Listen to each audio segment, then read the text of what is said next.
So I've been a huge fan of the Poco lineup from Xiaomi, and in today's video, I'll be sharing my impressions on the Poco X3 NFC. First things first, I would like to talk about the design and display of this phone. But then before we do that, let's do the thing I mostly do before starting my review videos.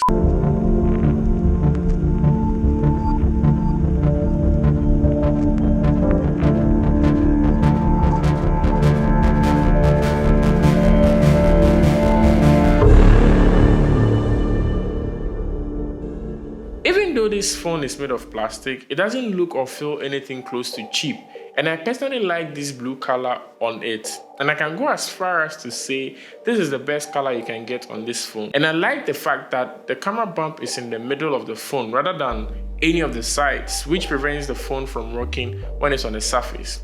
You turn the phone around and you have a 6.6-inch display with a punch hole 20 megapixel camera, which I mentioned in my previous video I prefer over a notch or a teardrop camera cutout. Speaking of the display, it's an HD plus IPS LCD screen with HDR10 support, which is a very big deal for me because I'm able to enjoy HDR videos directly from my phone. And oh, it also has a 120Hz refresh rate, something that seems to be missing from the latest and greatest iPhones we got this year. The next thing I love about this phone is the sound that comes out of it. It has a stereo speaker system that gives an immersive feel, and I can go as far as to say the sound quality on this phone is on par with more expensive flagship phones. Another thing is, most people who know me know how much I hate having to play music or anything else using the native speakers on the phone. But with this phone, I'm almost always listening to music with it.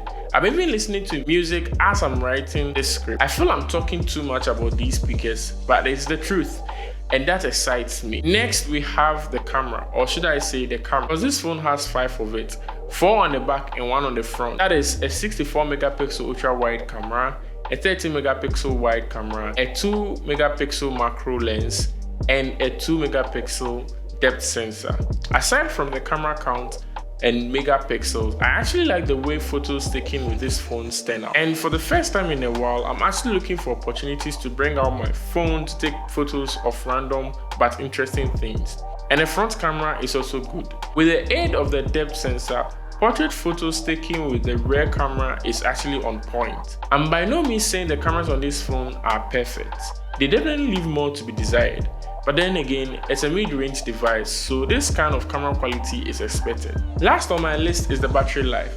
Man, this phone has a 5160 mAh battery, which is powerful enough to last you a day or even 2 days if you use it for just the basic stuff. Hey, if you find yourself killing the battery a bit too fast or early, you can actually fully charge this phone from 0 to 100 in just 60 minutes. Yes, the charger bundled with this phone is a 35-watt rapid charger. While I think this phone is great and all, it has its issues, like ads in certain places on the phone, and I also feel I haven't had it long enough to notice some of the issues of this phone. I'll leave links to some videos that talk about these issues just below the like button. With all that said, this is actually a good phone, and I wouldn't think twice before recommending it. But then I'm interested in your thoughts. Let me know what you think in the comment section below. If you enjoyed this video, give me a thumbs up, and don't forget to subscribe to this channel if you haven't, because I'll be making more videos like this in the future. I'd like to give a huge shout out to Patrick Rambles and Makinde Fagbemi for being the first 2 people to comment on my previous video.